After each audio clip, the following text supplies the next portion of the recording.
pronto, Francesco Forgioni, más conocido como Padre Pío, será elevado a los altares. Un hombre que nació en Pietrelcina cuando el siglo XIX se acercaba a su fin y que fallecía el 23 de septiembre de 1968 en el convento capuchino de San Giovanni Rotondo. Más de 100.000 personas pasaron ante sus restos mortales para rendirle el último adiós.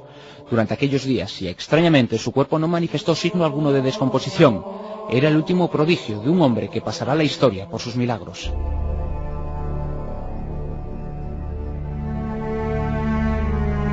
Su particular aventura comenzó en 1918. Ya entonces se había decantado por su vocación religiosa. Vivía donde siempre vivió, en el convento de San Giovanni Rotondo. Se encontraba rezando y sintió un pinchazo en sus manos. Poco después comprobó el porqué de aquellos pinchazos. De sus manos brotaba sangre, algo que también acabaría ocurriendo en sus pies y en su costado.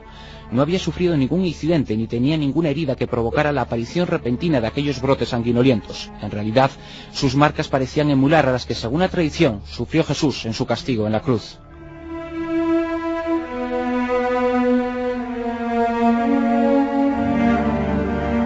Fuera o no el poder de su mente o de su fe, no hubo forma de explicarlo. Al Padre Pío aquello no le agradaba, en absoluto.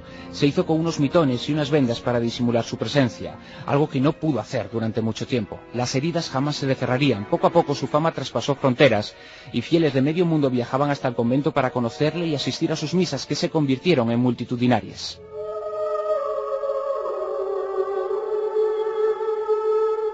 Tras finalizar sus oficios, confesaba personalmente a cuantos querían. En ello invertía casi todo el día. Señalan innumerables testigos que, aunque no conocía idiomas que no fueran el latín o el italiano, era capaz de confesar a cada fiel en su lengua de origen, un fenómeno conocido como xenoglosia, y al hacerlo, dicen, era capaz de adivinar el pasado, el presente y hasta el futuro de sus seguidores. Así, poco a poco, el mito sobre este personaje traspasó fronteras.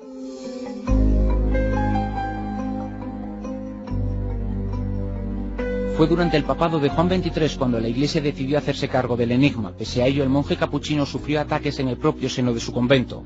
A la polémica pusieron fin los exámenes médicos que se efectuaron de sus estigmas. Dice así uno de los párrafos del informe técnico firmado por dos prestigiosos médicos italianos.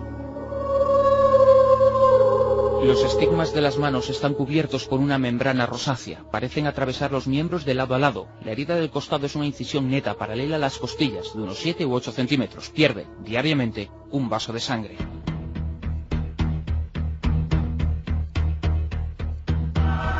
Los informes oficiales acabaron por desestimar cualquier explicación lógica para los estigmas. Para la curia eran milagrosos, para los parapsicólogos, en cambio, se trataba de una somatización fruto de su poderosa fe, pero ciertamente no se podía explicar por qué mecanismos aparecieron esas heridas. El Padre Pío, que también se ganó fama de profeta, anunció a comienzos de la década de los 60: «Moriré cuando termine en la cripta, donde quiero ser enterrado».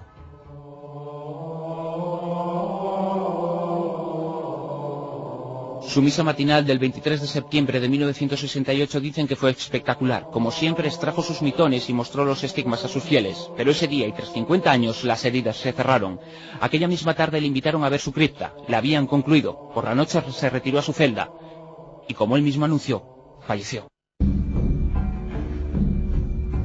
30 años después de su muerte y tras certificar el Vaticano que intercedió a una curación milagrosa, fue beatificado. Ahora, 4 años después de aquello, un nuevo milagro atribuido a él elevará a los altares con la condición de santo. Milagrosos o no, sus estigmas y los prodigios que protagonizó convierten al Padre Pío de Pietrelcina en uno de los personajes más insólitos del siglo XX.